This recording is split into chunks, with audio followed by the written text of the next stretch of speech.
It's time to take care of business on Kern Radio Newstalk 1180. Once again, here are your hosts, Marty Pay and Clay Kerner.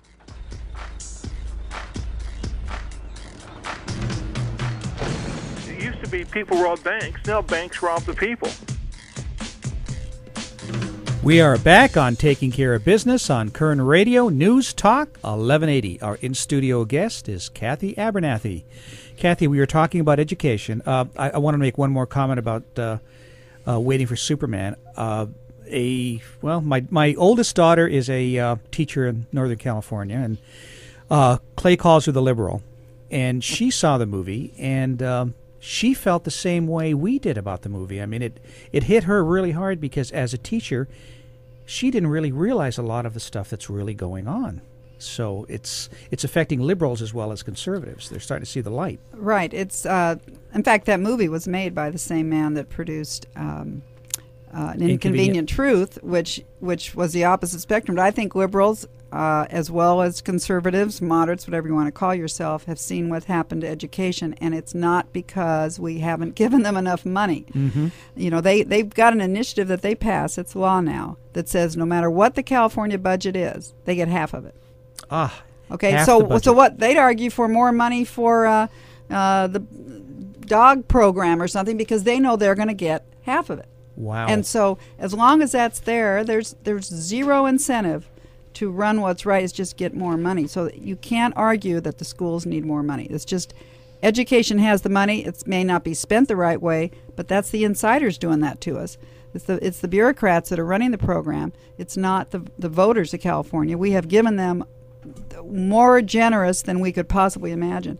And yet we have these statistics I was just reading. The average 15-year-old, the rankings around the world, they took 65 countries, they judged 15-year-olds, and American students in reading rated 17th, in science 23rd, in math 31st. And what's the total? 65 countries. 65. And I can't even think of 5 countries I'd want to live in besides this one. And so you can imagine the where we fall, and we spend all this money, and other countries don't spend near that. So it isn't the money, it's how it's spent, it's the tenure, it's the teacher who's there just to collect the pay and can't be judged on merit, and that's what we've got to look at. Well, I want to go back just for a second to Governor Christie.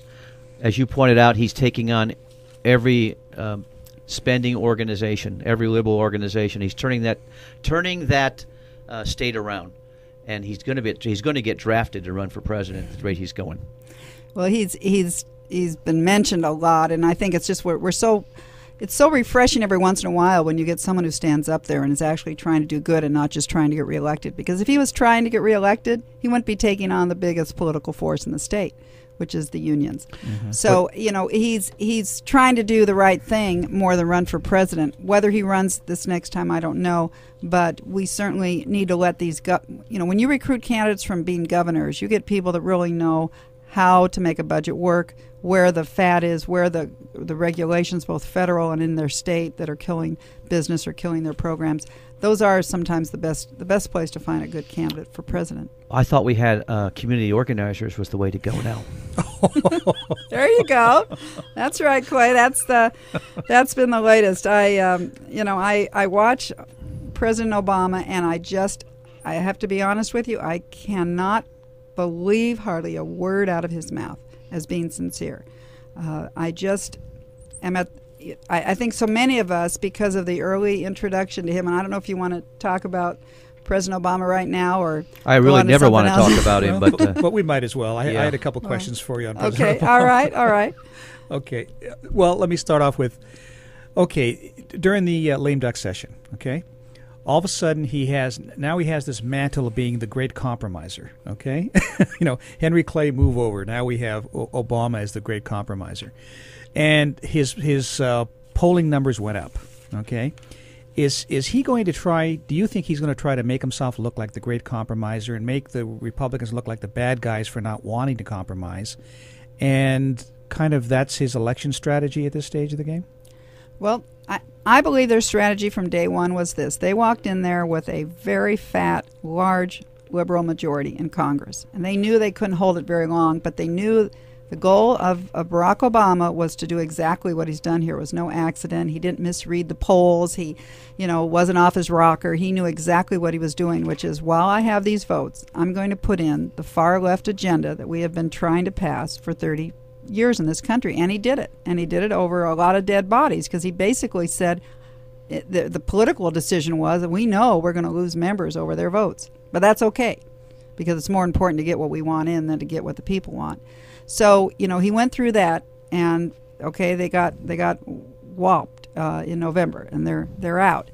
But in those few weeks, he figured, well, I'll go with, I can go with half a loaf and put a few things in to show I'm okay, and do it before the Republicans take over, where it would be a much higher yardstick for him. So yes, he did that. He's made some overtures, but ultimately, what'll happen here, the economy will probably inch along a little bit better every month, not massive, but a little bit, still carrying this backpack full of burdens that he's added to us. And he will take credit. He will try to discredit the Republicans, because anything the House Republicans pass, he won't sign.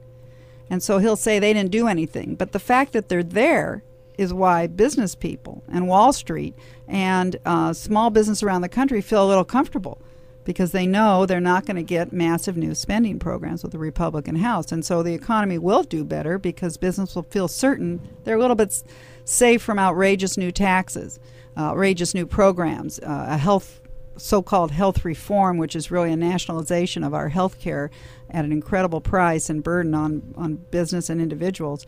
That stuff will be slowed down. So he could benefit from that. The Republicans' job is to just draw a line in the sand. Everything's black and white with them. We aren't supporting more spending. We are doing the opposite of what Obama's been wanting to do, and we've got to get the White House in 2 years to help us finish the job. Well, getting the White House in 2 years, it looks like it's going to be a real challenge. We don't even know who's going to run at this point. And just yesterday, I think the Republican Party elected a new leader for the party. Can you talk about that? Right. Pretty much an unknown. I don't know for the Republican National Committee right now. I thought Michael Steele, what I liked about Michael Steele was he's a great spokesman on television. And in this day and age, you really need people that can articulate the Republican message. That's, of course, another reason why I love Sarah Palin. She has brought an attention to our issues. She speaks clearly, directly. She hits everything head on. And people know the difference between Republican and Democrat when she opens her mouth. And I thought Michael Steele did a good job in that. Now, how he managed the RNC, I don't know. We won, so I wasn't that upset with him, but I guess, the insiders there. That's pretty much each state's party, 3 officials vote on it. So we'll see how that goes. But I think the party will do well in fundraising and recruiting candidates. I think candidates are more excited. Even, our own Kevin McCarthy did a job when it was tough to do it, when we were behind recruiting great candidates. I'm presuming these next 2 years we'll even find more. But candidates for president are, it's a huge undertaking. You got to give up your life, your family life. You got to just say, open your body up and say, here, pick me apart. Unless you're Obama, how many vacations has he had? How many golf games? How many basketball games? This guy doesn't work. He doesn't take he takes credit for everything, but doesn't take any responsibility for anything. Well, you know what he's smart to do, though? He takes his vacations where the media love to go. He got them out of Washington. He put them in Hawaii. What did George W. do? He took them to Crawford, Texas. There's maybe a Motel 6 there. And, they didn't like that, but they love having the boss have to pay for their trip to Hawaii. Well, the other thing, though, Cathy, when you talk about taking your Christmas holiday, he's the only president who has taken people out before Christmas. Every other president waited till after Christmas so that people could spend time with their families. He dragged 600 to 1,000 people away from their families. Right. Yeah. Well, it's. I believe his vacations, everything he does is a strategy move. I agree. So. Yeah, definitely. Speaking of Christmas presents, I thought we got a great Christmas present this year, because they've kept Nancy Pelosi and Harry Reid in charge of the Democrats. That was extraordinary. And I say that she is the face of the Democratic Party, because she articulates the liberal left, the San Francisco agenda, the same-sex marriage, the government can do better for you, we can't really trust you with your money agenda that we heard the Clintons spewing in the 90s. She believes in her programs, and as you noticed, she had, they had to pry that gavel out of her hand because to give it to John Boehner, she stood up there and made her own inaugural address instead of, as I recalled, when we took over the House in '94, the Democrat just handed the gavel and Newt Gingrich took over. But they believe in their program. So Harry Reid, I don't know what they were thinking, but if that's the face of the Democratic Party in the United States Senate, and the less the face, but what he believes, they support Obamacare, they support taking away your right to choose your own health care or to mandate what you have. So those folks can, they are going to continue the same agenda. Obama will be perceived as, well, I'm keeping them at bay. It's the Republican House that is keeping them at bay, and our gains in the U.S. Senate. Don't underestimate that. We've tightened up that battle to a 53-47. We have 47 seats. That's another attractive part of the Senate to keep a handle. It's going to make 2012 really interesting. We'll be back in a minute with Cathy Abernathy on Taking Care of Business on Kern Radio Newstalk 1180.